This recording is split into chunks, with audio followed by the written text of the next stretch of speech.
चलिए आज जानते हैं कि आप कितनी तरह के सर्फेसिस पे रनिंग कर सकते हैं। पहले तो है आपका सिंथेटिक ट्रैक, जहाँ पे आप ट्रेनिंग कर सकते हैं आपके रनिंग के लिए।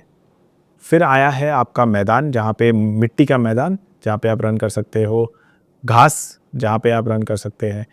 रेत, या तो फिर रोड सर्फेस, जो नॉर्मली लोग यूज़ करते हैं रनिंग करने के लिए। अब जानते हैं इनके क्या फ़ायदे हैं और क्या नुकसान। एक एक को लेते हैं। पहले लेंगे हम सिंथेटिक ट्रैक को।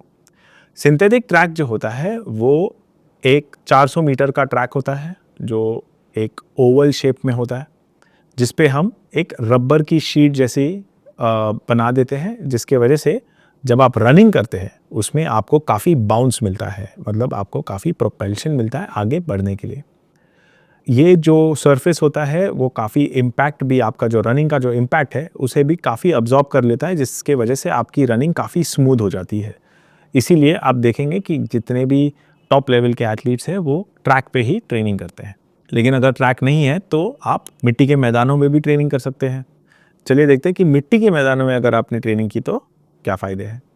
फ़ायदा ये है कि थोड़ा सरफेस सॉफ्ट होता है, तो आपका जो रनिंग का इम्पैक्ट है वो अब्जॉर्ब करने में मदद हो जाती है।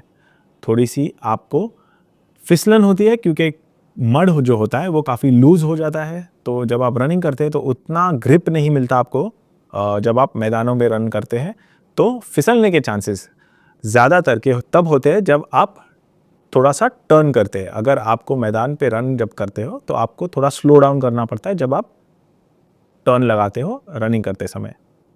फिर आता है घास। घास में जो होता है कि वो काफ़ी सॉफ्ट होता है, काफ़ी इम्पैक्ट अब्जॉर्ब कर लेता है आपकी रनिंग का। ये अच्छी बात है। लेकिन घास में रनिंग करने समय आपको काफ़ी मेहनत लगती है।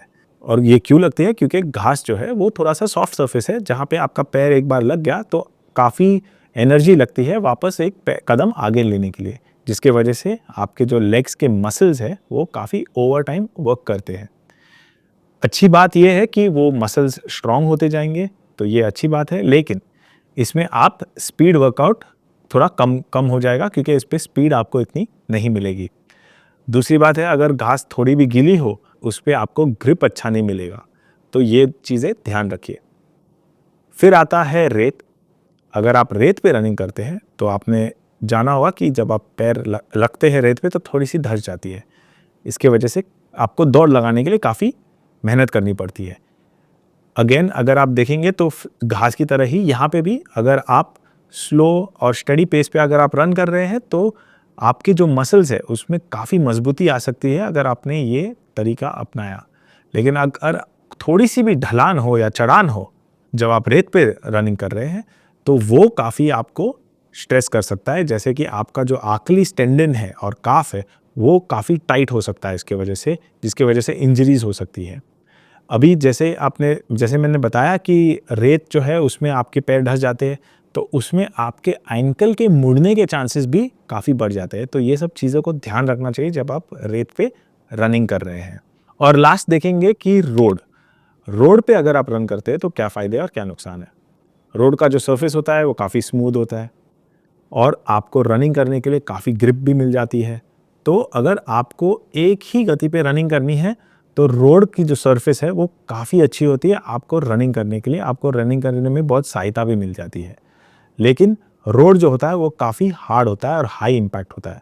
तो जब आप रनिंग कर रहे हैं, आप जब इम्पैक्ट लगाते हो आपके पैरों से, तो वो रोड ज़्यादा अब्जॉर्ब नहीं कर पाता है और वो सारे फोर्सेस जो है वो वापस आपके पैरों पे आ जाती है और उसके वजह से या तो आपको शिन के पेन्स या काफ के टाइटनेस या तो फिर स्ट्रेस फ्रैक्चर्स होने के भी चांसेस होते हैं। तो ये ध्यान रखिए। तो जैसे मैंने बताया कि ये काफ़ी अलग अलग प्रकार के जो सर्फेसेस हैं जहाँ पे आप रनिंग कर सकते हैं, लेकिन ध्यान में दीजिए आपको किस तरीके का रनिंग आपको कौन से सरफेस पे ज़्यादा सूट करेगा।